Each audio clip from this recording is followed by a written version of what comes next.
What is up, you guys? Welcome back to Twink Revolution. I'm Sam, And I'm Gian. and I upset people online today.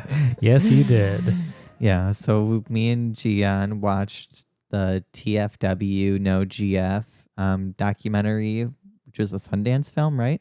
I believe so, yeah. And it It's on basically- Amazon Prime and shit these days. Yeah, it stands for that feeling when no girlfriend, which is a 4chan page or I don't know. I don't use, It's a sort of, yeah, it's a meme, basically. I've never used 4chan. So It's a movie about effectively sort of quote unquote incels. yeah, but they never talk really about incel except for like a short snippet of like documentary or like news clips.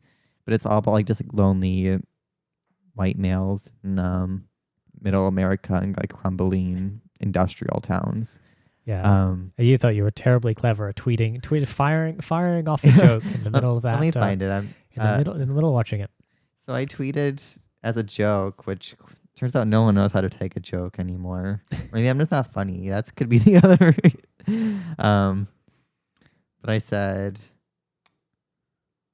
watch a documentary TFW No GF, and I'm confused. Why don't all these incels just choose to be gay? Sex is so much easier, honestly. And Hilarious. boy almighty. Well, I thought it was funny at the time, and people thought it was funny. And then I started getting a bunch of people who were like Incels. incels, people like using like Nazi ass like A lot of fracture aesthetics. font and Greek statue avatars. yeah, and they're all like, well, we're not all sex freaks like you, and I'm like Degenerates. AIDS. So there was some good ones. Yeah, there was a lot of AIDS, and I was like, what decade are you living in? And they were like, coping. And that was the response. It's like, coping? I don't have it. Like, no one's really getting AIDS anymore. Like, what year is this? I mean, unless you're in Africa where there's no medical care. Yeah, well, yes, certainly. If you're living in a global north wealthy country, it's a lot less prevalent. Not gone, but all the but a gays lot are less going on prevalent. PrEP now. Like, what are you talking about? No, I just thought it was so funny. For one, like, these people are the crowd that are like, the libtards can't take a joke.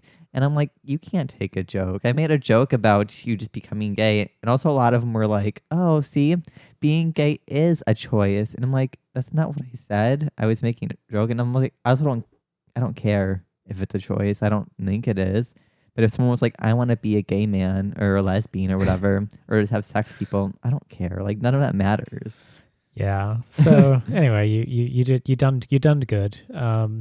So we're going to talk a little bit more about the documentary and our reflections on the movie, the movie itself.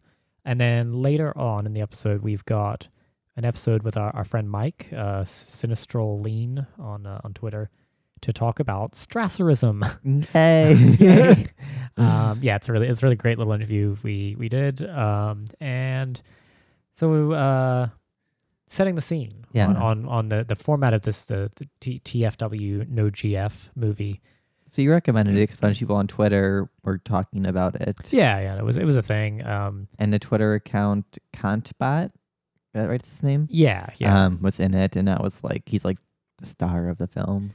Yeah. So the style overall is sort of a lot of just sort of face on interviews without an interviewer, and I think it's 4 or 5 guys who are all relatively young, living in, post-industrial American towns, having pretty shitty lives, and they're sort of just reflecting into the camera, and they'll be occasionally it will sort of flash up a tweet or a screenshot from 4chan and shit, where they're sort of to explain some of the stuff about like how are these guys spending their time and why does people think they're so bad. And I know my initial overall impression of the thing was like just the abject tragedy and alienation of the whole thing. Yeah, they're all just like lonely, and they all say it all the time. Like, there's nothing to do. There's little opportunity because they're either from like broken homes or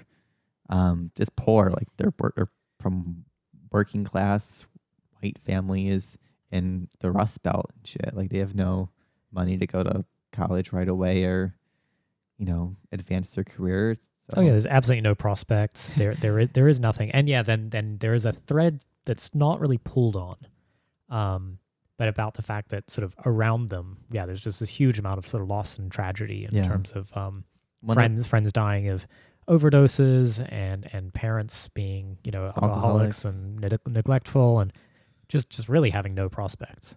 Plus, they kind of do a good touch on I don't know if it's intentional, but the material conditions of what made them want to go to this group on 4chan. Like one of them's quoted the U.S. is the wealthiest country on earth, but looking at it, you wouldn't know that, and it's that's so true, and clearly it's not helping the vast majority of people, and that includes these men who are often tied in with a few crazy radicals who commit awful things. Most of them didn't even consider themselves incels. They're like, I'm not an incel. Yeah, if you're an incel, you're gonna say you are. It's a sort of it's a label or a media narrative. Before we sort of talk about the political content of the documentary, what do you actually just think of it as a piece of cinema? I thought it was good. It's not the most exciting thing. It was kind of gray and it felt that's how the community felt and how these people felt. It very much emotional aspect of it. It wasn't, if you're looking for a Tiger King-esque documentary, it's not that. It's very gray and grim and there's a kind of tragic. It's kind of cool atmospheric sort of electronic soundtrack throughout, a lot of sort of drony synths and interesting sort of graphical interludes. There's not really a happy. It was not really a fully happy ending because it's still playing out. No, absolutely not. So in terms of the structure of it, I liked it. I thought it meandered a little bit more than it needed to. Yeah. There's a sense in which these people being depicted sort of alone, right? They're always alone. They're sort of wandering through, industrial wastelands, or they are, sitting alone in a bar. Everyone's sort of chain smoking constantly, and they all smoked. Yeah, or they're sort of sitting there just in voiceover, maybe, or sitting on a couch staring directly at the camera. It's interesting, except that it's a documentary about their relation to other people and their feeling of alienation. So the lack of any other people in it, I thought, made it just a little harder to parse. It would be very instructive, right? Simply to watch these people interact with anybody. Yeah.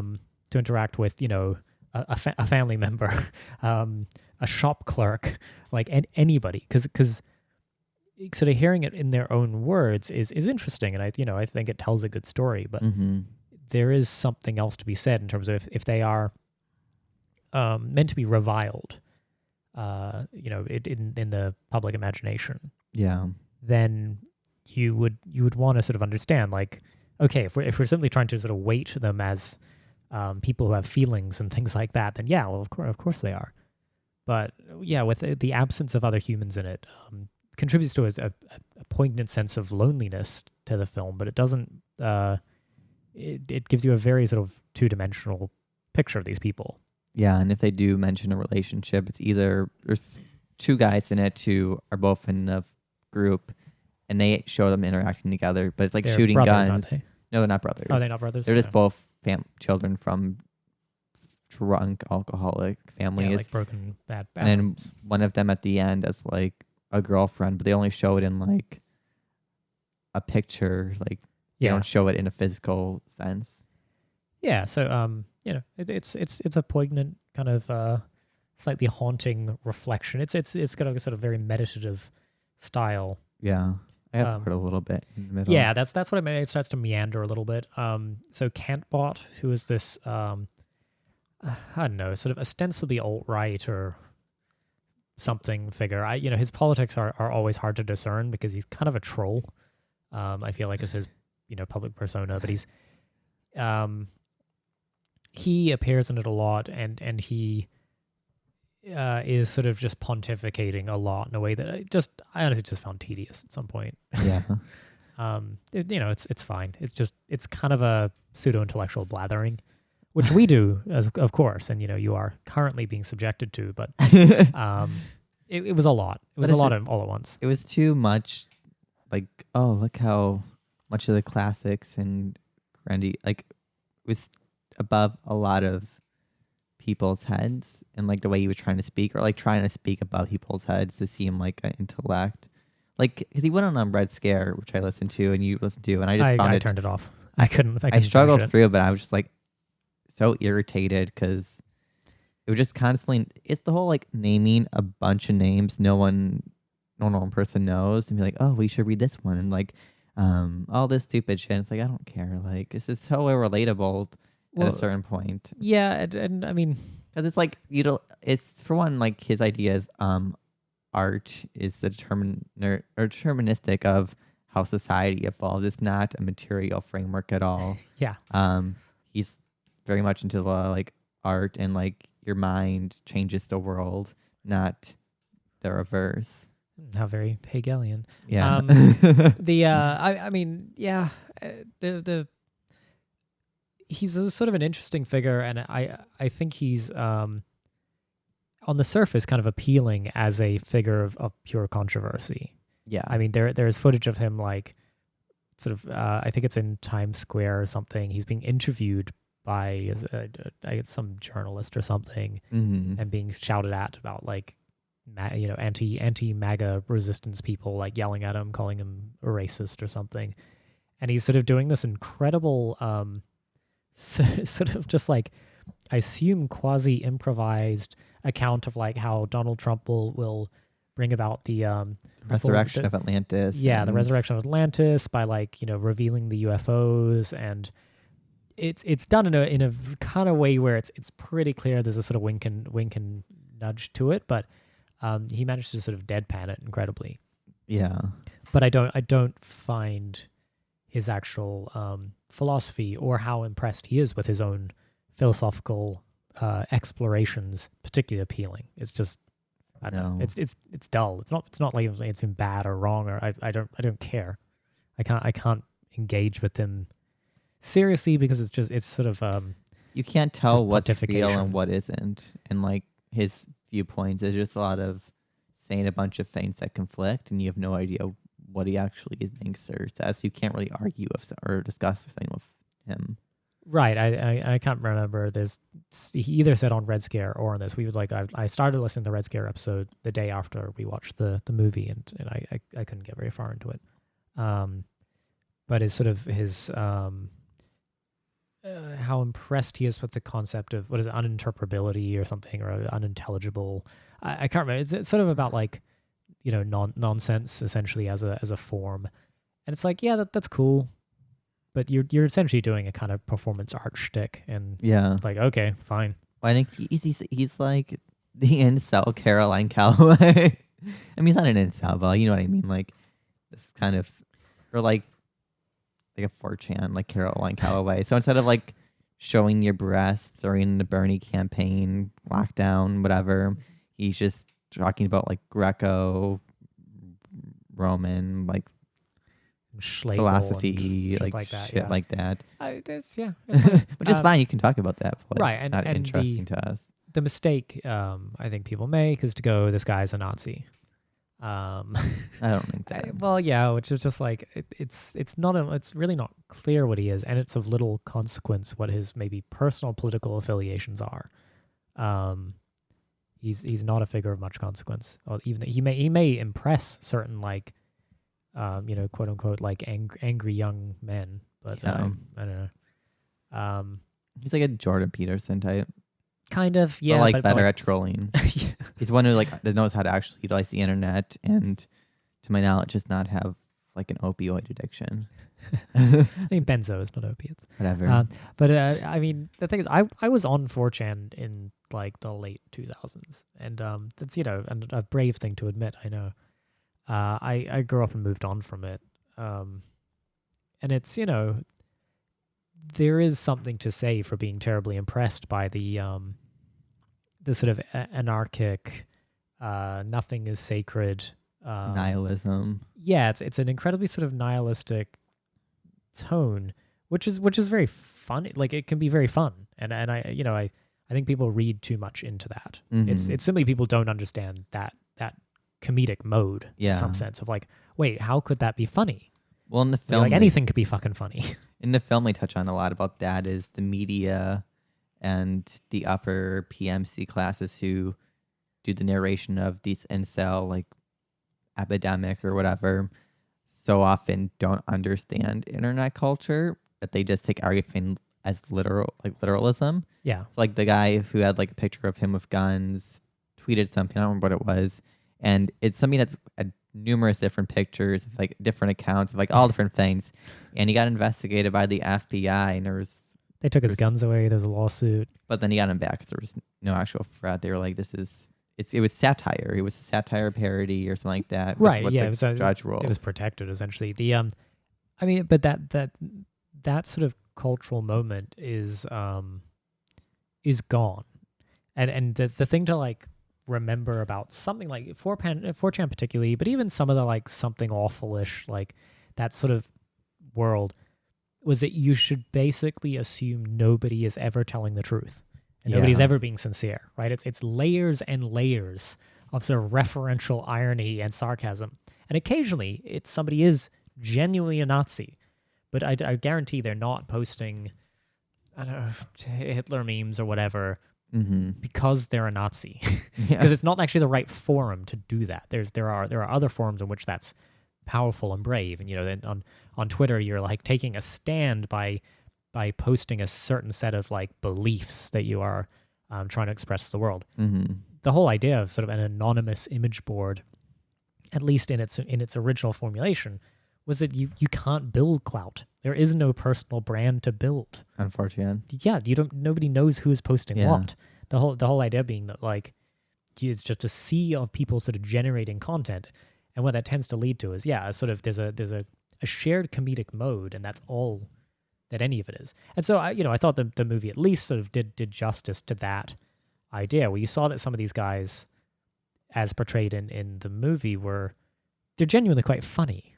Like they write jokes that are pretty funny and put them on the internet. Yeah. And they make people mad for exactly the same reason that essentially anything that is not a literal expression of a political identity makes people mad these days. Like there's no such thing as a joke that is devoid of political content. I will say one thing that annoyed me about the film though is it was very poor in giving a time frame of when things were happening. For quite a while in the film, I was like, oh, this is the early 2000s, early in internet culture. But then I realized, like, when they would show clips and stuff, it was a few years ago. They didn't really give a good context of, like, this is what year it is or when things were happening. They kind of kept it vague. And the way they made it appear made it seem like it was much earlier in the 2000s than what it actually was.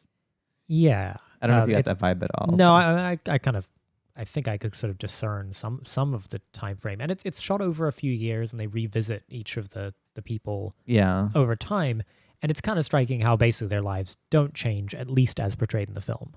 No spoilers about some of it, but essentially it's the idea being was it NEETs, the not in education. It's no education, not education, employment, or training. Yeah. So people who just are essentially like sitting around in their parents' house. They're lumpen proletariats. Well, yeah, and that's the interesting sort of thing. Well, there's two threads to pull on. One is the fact that I thought it was sort of interesting that the antagonistic attitude towards the left is sort of not present in this film. No, it's not. It's not like they are busy like talking about like, haha, it's funny to like troll the SJWs or whatever. So the thing is, there may be some of that. Like this they literally might be doing that. Yeah. But it's not clear. It's sort of just it's not pictured. Instead, it was more like trolling the system. It was no different than like the punk era or stuff. And they had talked about that quite a bit in the film. It was like, we're just the new version of the punks. Except they had a music scene and like a form of collection, and ours is all online. Yeah, I mean, it could be a sort of situationist kind of project. But like the part that, I think is missing is to talk about somehow the political content of this stuff did change. Mm-hmm. One of the things about something like 4chan it did take on a meaning. Yeah. Like post Trump or whatever, it became loaded with connotation. And so the idea that there is sort of this just like apolitical, like we're all just having fun and making jokes thing is sort of like, well, yeah, maybe you think you are, but the world sort of changed around you. And a lot of the people who were on 4chan at that time aged out or got sick of that format or found other things to do in their lives. Yeah. The fact that these guys are still sort of pretty involved in all of that world is telling us. I would be interested to sort of know like what they're up to in their spare time in between posting memes, Yeah. funny Wojak memes or whatever on websites. Are they in fact busy like calling calling everyone cucks and libtards? Well, I think they did kind of show some involvement. I mean, one got a girlfriend, another Spoilers. and another one started like working out and investing in themselves and reading and stuff like that. The Twinkie one. He's like 5'6", and then is like go to the gym a lot. And then like the one from Texas. I think You're spoiling the movie. Yeah, they don't care. They're not gonna watch this. It's crap. No, I'm just kidding. The Texas one, he says he left the group because he thought it was just negative and said he was much happier. I think he was the one that was actually like, What group? like the 4chan group and stuff. Like kind of like stopped being so online. Yeah. Some of them. Yeah, because like some still were stuck in it, while others seem to like at least move on partially from it. Yeah, but I guess that's not so much what I was meaning in terms of like okay. no, I think it would be interesting to see how much of the sort of the right, like the actually sort of organized elements of the right wing Mm-hmm. that do have a sort of free exchange with the sort of like we're trolling online and then we're actually just doing a kind of form of right wing. Like we're just being extremely right wing online. Yeah. And to the extent that one might leave the online manifestation of the trolling stuff, Mm-hmm. but I am interested if there's political content to their lives. They would be prime targets for being becoming essentially just like reactionary right populists, because they are literally the lumpen proletariat of the people sort of becoming surplus population before our eyes. Mm-hmm. So to the extent that like the documentary sort of leaves a lot unsaid about, like, as I say, you don't see them interact with any other humans, so it is unclear what their actual attitude towards other humans is. Yeah. It would be interesting to know their political framework, just because it could possibly show their development or evolution from like when they first got on the group to like what they are now. Because if they're still in that kind of like lulls, edging into reactionary vibes, then that's something versus like, oh, maybe they moved to like more like populist left, or like, I don't know, it became like regular like lame liberals or something. But that's what made me a little sad while watching it, in terms of the actual political content of the film. Was not a criticism of the film itself. It's more reflecting on the fact that the left's entire political project has essentially been to feel deeply uncomfortable about the lack of a discernible political project behind this activity, right? Of these people who are just, their lives fucking suck.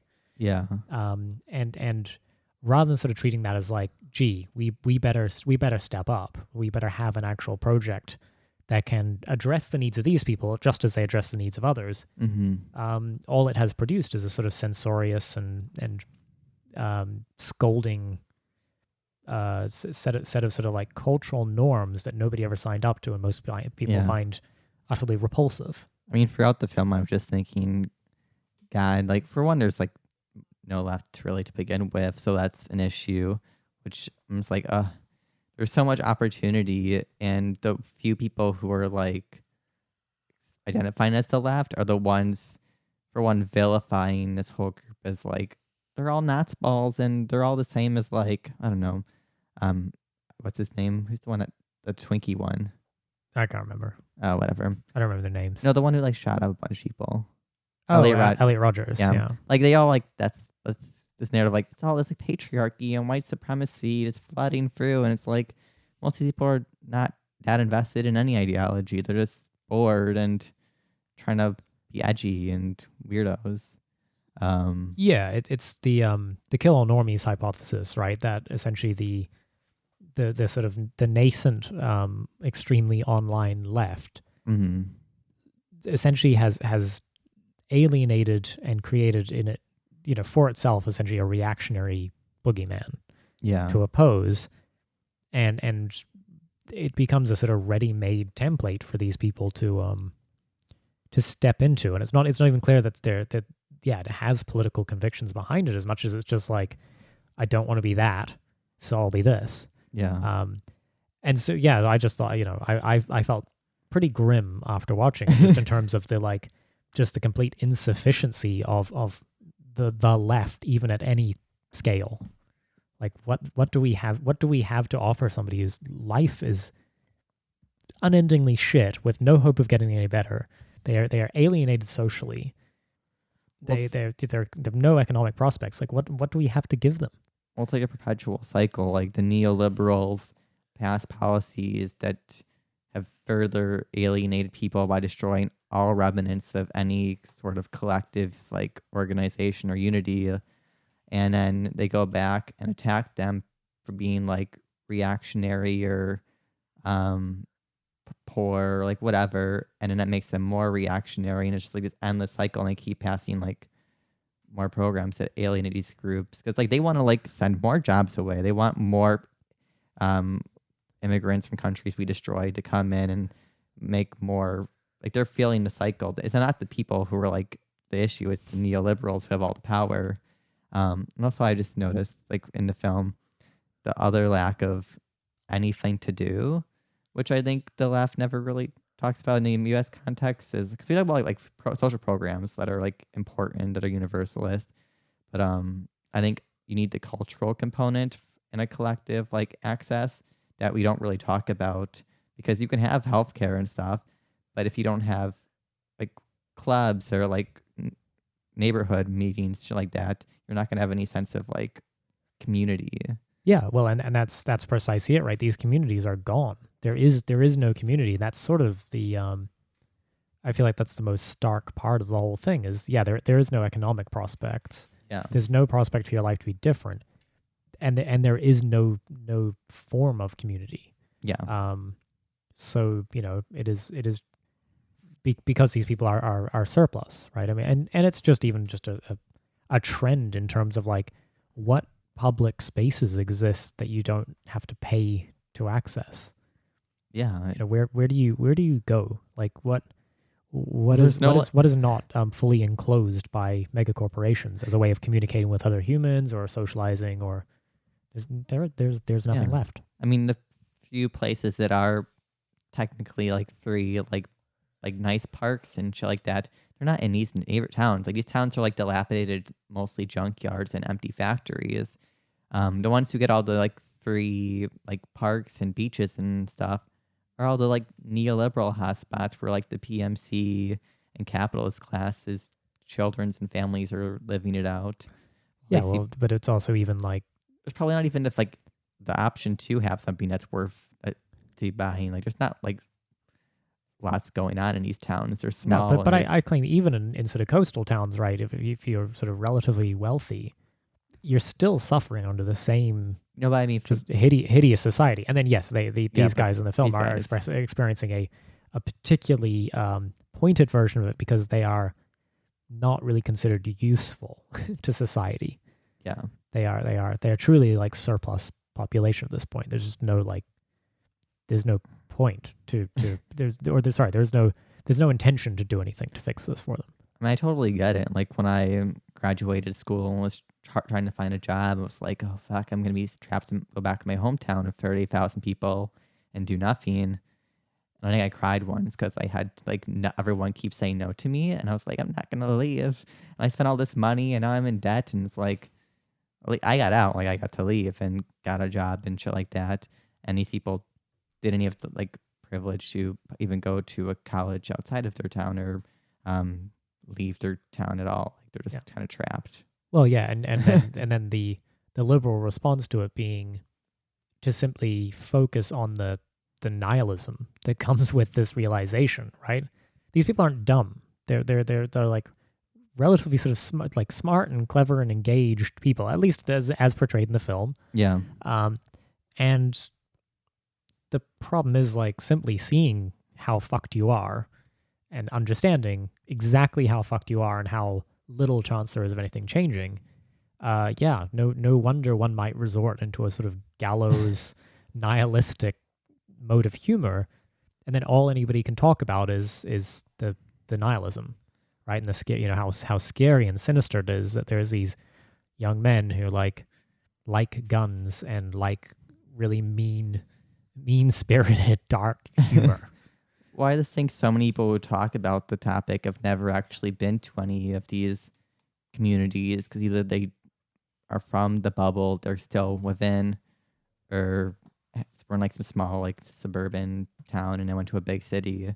Like I went to the South when I was in college for the first time and drove through and I was like, holy shit, like this looks like a third world country in parts of it because all it was like burned down churches, like fast food joints, and like every other one was like an empty house. And it's like, this is not what you imagine. And we're all just like, you're all privileged because you're white and men. It's like, these men don't, like, there's systemic privilege, but like, that's not, it's so individualized. These men are like, oh, well, everyone hates me and I'm not going anywhere. So like, of course they're going to be like, burn the world down because there's nothing for them. And everyone who has power is blaming them for their own circumstances. Right. And the liberal rhetoric around this honestly could come straight out of a 1980s talking about like black ghettos. Yeah. Right wing textbook, right? About these like, well, it's just cycles of poverty and these people never learn. They don't look after their children, and they're just not really worthy of our help for one, and not capable of accepting our help either.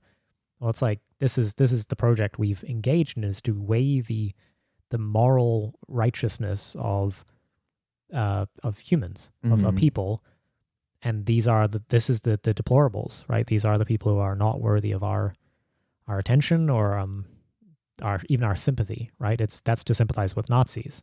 Well, it's even worse when you see self-identified like Marxist or socialist being like super fixated on these people and like yelling at them and saying they're the problem and focusing more on that than like actual capitalism. It's like, you're supposed to be a universalist. Like when I watched, I had deep sympathy for these men who are clearly suffering. Their lives are horrible and suffering. And it's like a real left would care about these people because we don't want anyone to suffer from like material circumstances. Even if you're a liberal, I would think you would, if you're, the continuing functioning of capitalism and a set of social norms that privilege you personally, you would start to worry about what happens when there's just so many people who are not working, not doing anything, not really capable of doing anything, and are bored. Like you've enclosed the world around a set of people, and shit's gonna get real nasty for you if if you kind of ignore that as a real problem, and if you essentially medicalize it as like, oh, they're just depressive losers. Yeah. Or if you make it about personal moral virtue or lack thereof and start saying, well, they're bad people, they're Nazis, they're just like, particularly if you're Southern, right? It's around the world, they're just racists, right? Yeah. They have a Confederate flag on their window, so they're just racists. You're like, well, I mean, maybe personally it doesn't fucking matter. That something has to be done about the living conditions of people. Yeah, and just saying change your mind, change your thoughts, like that's not a solution. They won't ever address the solution because they don't want to talk about class. Right, and I've been feeling like off kilter and black pilled since watching it. Only to just this staggering level at which just whatever tiny shit core exists at the the heart of whatever we call the left in the US is just not able to address this. Yeah, there's nothing. There's no institutions. There's no expertise. There's just fuck all. Mm-hmm. Yeah, I had someone message me today because they saw the thread blow up, whatever, and they were like, "Oh, I'm followed you because I'm getting interested in like the socialism, Marxism. My grandma was the one that got me into it, and she was from Louisiana and was like part of like the socialist farmers group." He's like, "Yeah, but nowadays it's just that's so unappealing to them." I'm like, "Yeah, because it's all like libtards, like libs. Like as long as you have these people being identified as the left and not focusing on the class element first, you're never going to appeal to a lot of the country because they don't have time to discuss like intercultural wars. They're worried about how they're going to make their lives better." That's for every group. It's not just like white people in the South or whatever. It's for every single group. So, final marks out of 10 for the movie. Do you think people should watch it? You listen to our podcast. I don't think you do. I don't know. Watch it if you want to watch it. I think it's fine. I don't think it's the most like mind-blowing thing. I'd rather watch people read Angela Nagel's book because it kind of touches on it, but from a much better way and actually talking about possible ways to solve this. Yeah, I certainly agree. Like reading Kill All Normies first maybe would be a good like frame for it, because you would then maybe able just to sort of enjoy this as what it is. Yeah, which is a film with a much less deep political message than people like. Certainly that the response to the movie has been the frothing of the mouths that by the usual set, right? People are like, this is just a love letter to Nazis, and you're just not even challenging their views. And why are they talking about all these white men when they could have this minority group put it instead? And it's like, no, like, shut up. Yeah. Yeah, I mean, and only because it ties together to current internet trends. I do think if you have to think about the orientation of the left going forward in terms of whatever left you might build eventually, think about the difference between current affairs editor Nathan J. Robinson and his, fedora tweed jacket twat fest, whatever his sort of his brand of, Harvard educated shithead, or the people in this film who are, deplorables. Yeah. I like there is no political project that can encompass both of them. Yeah. I just don't believe, and I may be on shaky ground or dangerous ground to say I know very clearly who I would rather have my left project encompass. Bhaskar Sinkaram. I'm just kidding. He's awful too. Yeah. Yeah. I don't know. I think see the movie. Yeah, watch it. It's thought provoking. Read the book first. It'll make you depressed. Economies first. If it doesn't make you depressed, it makes you angry at the people in the movie. Then then this podcast is about you. Yeah. Then we are talking about you right now. You should feel bad. Yeah. So anyway, after that happy note, I think I was very happy. I'm happy. Tomorrow's May Day. Yes. So if you're listening to this on May Day, happy May Day. Solidarity forever. We'll be doing a live stream at 7 Pacific time. Yeah. Which is 10 p.m. Eastern. Somebody asked. Or some weird fucking time if you're not in the US. I don't know how to do time zones. Yeah, and that'll be on Friday night. So, May 1st, be there or be square. And now we have our interview with Mike. We hope you enjoy it. Yes.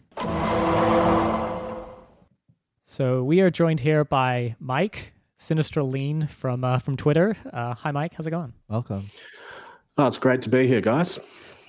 So we have followed Mike for a bit on Twitter and things like that. But he writes some really interesting things on Medium. It's on Medium. You publish most of your stuff, right? Yeah. And there was one particular article that came up in the context, and I'll get the title right here, called "Otto and Gregor Would Roll in Their Graves: How an Online Slur Exposes Liberal Contradictions." And it's about this term Strasserite or Strasserism. So be super curious. What sort of brought you to this? What brought you to this point and write this piece? I mean, we absolutely loved this piece. Well, I mean, obviously there's an element that's sort of not serious about the term, but really it started as a nerdy attempt to try and flesh out the obvious contradictions here. I mean, probably even people who use the term Strasserite or Nazbol or red-brown don't actually mean it. I mean, one hopes that they don't really mean it and that they know that being a Nazi is a very different thing to treating most political problems as a matter of class. And so I was interested in the term that's clearly used as a pejorative. It's clearly used to put someone down, and I was interested in just picking up the threads. And obviously one is socialism on one hand, or Marxism, or gosh, these are very fluid terms these days. And the other is National Socialism, otherwise known as Nazism, as practiced primarily by one Adolf Hitler. And clearly, when you break it down, they have very little, if nothing, in common, and it's merely a convenience that there was this pair of brothers in 1920s Germany who were founding members of the Nazi Party, who subscribed to all of the Nazi Party's beliefs, but happened to have an interest in the working class and class-based analysis. But of course, to them, what counts as the working class were your classic Aryan white Germans or Nordic-looking people. They had a very different conception of what a working class person is, and they didn't have any interest in working class as we probably understand it now, as pertains to people of colour or Jewish people or gays and lesbians or anyone from any kind of minority group. They were basically categorically not able to be part of the working class because they weren't even meant to be in the country. And so, of course, socialism, whereas, socialism in its truest Marxist sense is inherently inclusive and isn't interested at all in your race or orientation or any other personal characteristics. It's really only interested in your relationship to capital and the means of production. And that's an extremely different philosophy to that of the Nazis, and they really don't bear comparison. So, I mean, clearly using a term like this is meant as a pejorative. It's meant to be a slur. It's meant to throw racist mud on the accused. And, of course, when you do that, some of it's bound to stick. I love the heading of the article quotes this wonderful tweet, which says, "Don't know what Strasserist/Strasserite means, but it's what the biggest weirdos on here are always calling other people." It is kind of true, right? I mean, it is it's invoked by people who are either presumably are disingenuous in this, right? It is just mudslinging, don't you think, or just maybe don't understand the term and think it means what quote unquote class first, right, or class reductionist. Yeah, I mean, I think one of the bigger issues is that, it's obviously patently ridiculous, but because, the Strassers were Nazis and, no one who's having this term labelled at them is a Nazi. We just know that. And, you can but it's an easy way of using a label like this to just throw some racism and white supremacy mud around the place. And, plenty of online quote unquote leftists who are, clever or, like to jump on bandwagons to smear people. And, I have in mind certain, I dare say it, Antifa types especially. Yep. But also there's a certain type of clever leftist who loves to jump on this, loves to make clever jokes, loves to sort of improve their clout by putting someone else down. And I think ultimately what Strasserite reveals is, schoolyard bullying, basically. That's what we're dealing with here. I wrote the piece to try and, be a nerd about it and talk about maybe what it really means in case people are interested. But I think we're talking about bullying here. I mean, another thing that's kind of funny about Strasserite is it's also one of these, adjacent ideas. People are, instead of actually outright calling someone a fascist or a Nazi, if you call them a Strasserite, it's kind of like you're saying they're fasc adjacent. Yeah. And it's acknowledging that they are of the left, right? But somehow suspicious or fascist. Yeah, it's all caught up with this, this silly horseshoe theory type idea. And but it's a typical liberal thing because, you can't actually describe something as what it actually is. You have to talk about what it almost is. Because if you actually talked about what it is, that might require an actual rigorous analysis. And of course, that's not what liberals do. Yeah. So I find it funny just that so often when I see Natsball, I also see the term tanky thrown around from these like Antifa types, and it's so historically contradictory. I mean, the tankies, or like Stalin fought the Nazis, so but it seems like this Antifa academia crowd, like I think of Alexander Reed Ross, if you're familiar at all, published a lot of like the dirtbag left and their Strasserism, and he just conflates like tankies with Natsballs and Strasserites and never explains what it was. Like, I had no idea the history until you wrote the article. Yeah, I mean, well, the thing is, all of these things are terms of, they refer to something that's 100 years old in history. Yeah. I mean, we're talking historical terms, which is convenient because, I mean, there's no such thing as a tanky in a sort of Leninist or Stalinist term now. I mean, this is 2020, guys. Come on. Oh, I think we should send tanks back into Hungary. yeah. Do it again. It's all just, I mean, it's all crap, really. But the thing is, though, we say it's crap, but it's undeniable the effect it has. I mean, the so-called Strasserites, the people on the dirtbag left, as it were, who perhaps actually stuck to their guns on materialist analysis, have mostly been deplatformed. So we can't really pretend that this sort of slur means nothing. It actually does have a real-world effect. And, I mean, yes, it is only Twitter. But, Twitter is important in a lot of people's lives, so we can't be completely dismissive of this. Well, it's certainly it's the marketplace of ideas, right? It is the commons. Yeah, there you go. It is interesting that it is that process of sort of muddying somebody up, and the accusation of suspicious motives for why you might be just rejecting a purely neoliberal frame. And I think you tie this point in really well in this piece where you're talking about sort of, the neoliberal fixation on identity and why that's actually sort of a useful tool. And it is interesting, right? Then to actually just use the same parlor trick and the fact that it works on people, on people sort of self-professed leftists are then very suspicious of this Nazbol or Strasserite, affiliation, which say, oh, gee, if he's one of those, then he must be wrong about everything. Yeah, I mean, look, I suppose one of the features of this neoliberal era is that a lot of stuff is about image and the way you look.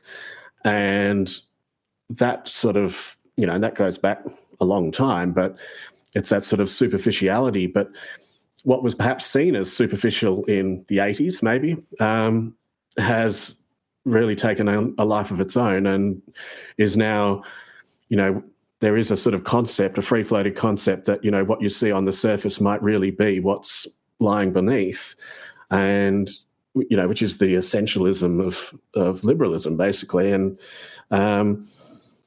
just because if someone says that they're, fasc adjacent or a Strasserite, then it's kind of like they're like some sort of coiled snake. You don't really want to go there, do you? Because, it might strike. Who knows? They might actually be a fascist.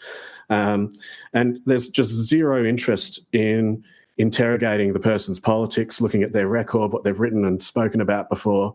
I mean, a lot of the people who get called Strasserites, I mean, you scroll through their Twitter, read anything they've written, listen to their podcasts, and they're Marxists. Yeah, they're not even close. So well, and to the extent that concern with the working class, as you sort of mentioned, right? So sort of Strasserism as a one of its features was this concern for a very specific interpretation of the working class.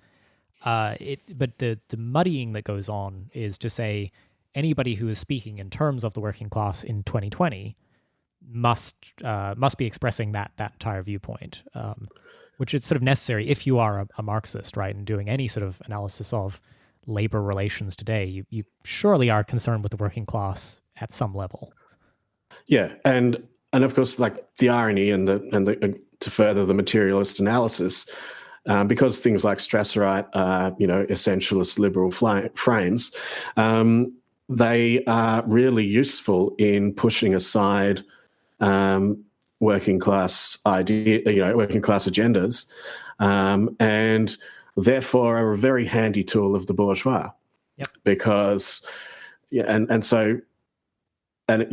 people on the left who speak like this get really sick of it, but everything kind of loops back to being a tool of the ruling class to keep the working class from power. And when you do look at something like Strasserite, it very quickly falls out in exactly the same analysis. This is really preventing a good, solid analysis of what's lacking in power for the working class, and that has real-world impacts. It impacts the ability of someone like Bernie Sanders to get elected, I think. So, yeah, certainly the idea that sort of people who are doing or reinterpreting the socialist label as a sort of personal brand, and then kind of slinging this sort of mud are useful idiots, at least. I don't know if it's sort of intentional, but it's whatever additional online clout they're gaining is probably harmful to any serious left-wing project. I mean, left-wing just in general. I mean, the idea that you could be a soft social dem even and not be easily tarred with this brush. Like, oh, you want universal healthcare? Well, you know who else wanted universal healthcare? Nazis. Yeah. and I mean, we saw this in the Democratic primary with the sort of wicked ability to tie the discourse around open borders to the discourse around Medicare for all. Two things that are quite different policy objectives, quite independent of each other, really, except for the fact that if the open borders idea and open borders concept is extremely liberal, it's absolutely favours capital, and which is quite the opposite of Medicare for all. But these people managed to bring all of these, kaleidoscope of liberal ideas into Bernie's campaign, and it's understandable if people just began to see him as just another old man on the left of liberal capitalism. Oh shit! He spoke out about its open borders. Cut his mic, Sam. Cut his mic. So I mean, I'd be interested in sort of tying together some of this in terms of the, Hillary's famous like basket of deplorables thing, right? There's been a revulsion at the idea of actually inspecting the working class as it exists, and sort of seeing there's some stuff there that isn't particularly attractive. There are working class people who are going to hold some really backwards, weird views, and we don't have to like them. But it seems like there is a very sort of classist element to simply just regarding them as sort of irredeemable racists and bigots, right? I mean, this is the liberal frame. It's very individualistic. It's focused on good people and bad people, and there's so there's always going to be a bit of clout to be had in spotting a Nazi, and I think the big one that seems to come up again and again and again is anything that's around a nationalism frame is the most convenient vehicle for Nazi spotting.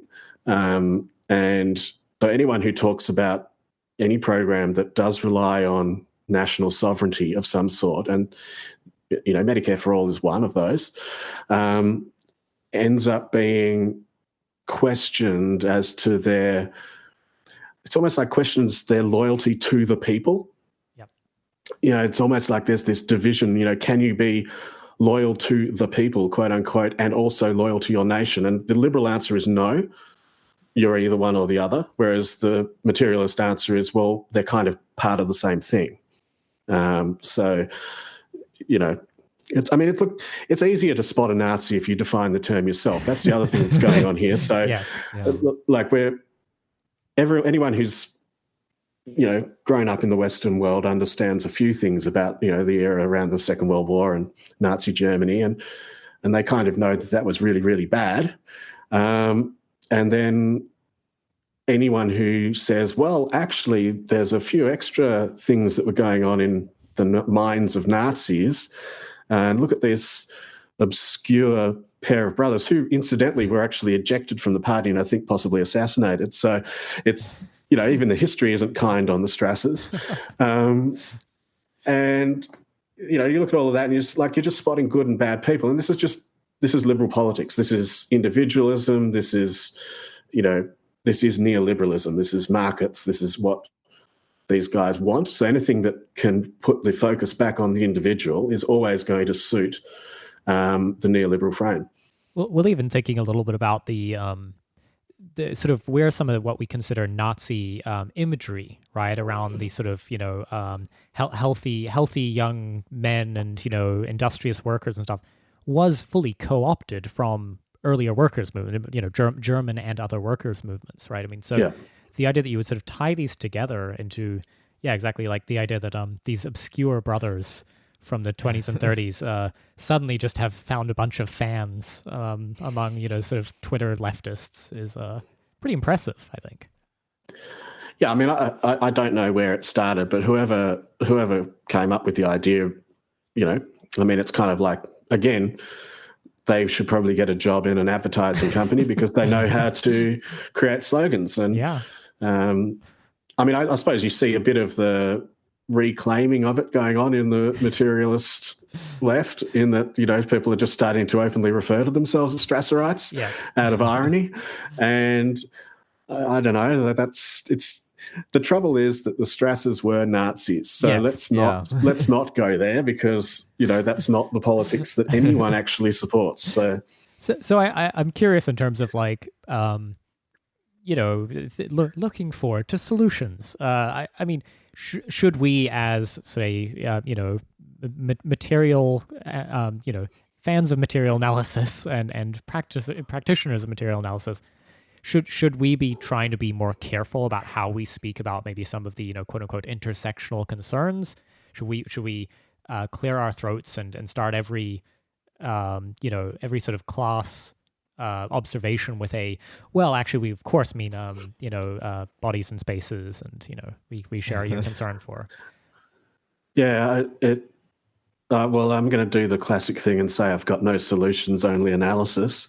But I'm criticizing without solutions. This seems to be the thing that the left does. Oh yeah. But look, I mean, obviously, I sort of tend to agree with that concept of never apologizing, never. Because it just weakens you from the start, and it means you're buying into your opponent's frame. So that's not a very good way to conduct yourself. But it's worth sort of making a distinction between perhaps the sort of the uber diversity crowd on the sort of identitarian radical liberal sort of left versus the sort of more staid anti-discrimination focus. And I mean, socialism is anti-discriminatory because discrimination literally, I mean, it's not even a thing. And the problem with and I think the problem is because the diversity crowd is essentially a theocracy, and it's like a religion, and it's got hall monitors and cops and priests and everything that Mark Fisher described in Exiting the Vampire's Castle back in 2013. It's very hard to go there without being problematic. And if you don't actually mention it, then they are going to assume that you mean the opposite. And that's the real risk. And I mean, I suppose that's why I think we can always say, look, emphasizing the universal in, and it almost not use words like socialism, because or democratic socialism. I mean, I think these are terms that now really have no meaning. And you know, Bernie Sanders' campaign was a populist left campaign. That would have been a better frame for him to take. The policies are universal. That is, they do not discriminate. That's what universal means. And, you know, these sorts of things were always part of his program, you know, that if we're going to give, you know, healthcare to people, we give it to everyone. That's full stop. You know, if there's going to be social security, you make it available to everyone. That these are the sort of universalist, populist positions. And I think that's the only way to talk about it, because that's the truth. Whereas as soon as you say socialism, then people start saying, oh, you're a Marxist or you're a Strasserer. Same thing. Yeah, and like then it gets into these really curly debates, and that does buy space for the quote unquote discourse, and you really do open yourself up for the sort of petty bourgeois, radical, liberal, socialism TM crowd who, let's just say, like to write for small left-wing publications. They do a great job professing the socialism TM ideology. Yeah, well, the most important thing for them, of course, is to have enough to fill a magazine every week. And the model of publishing a regular, you know, monthly or weekly magazine is that you always have to have the material. And if you do start with a political agenda, or sort of like in their left wing or socialism, say, then you've got to keep finding things to say about it. And you also don't ever really want the project to end.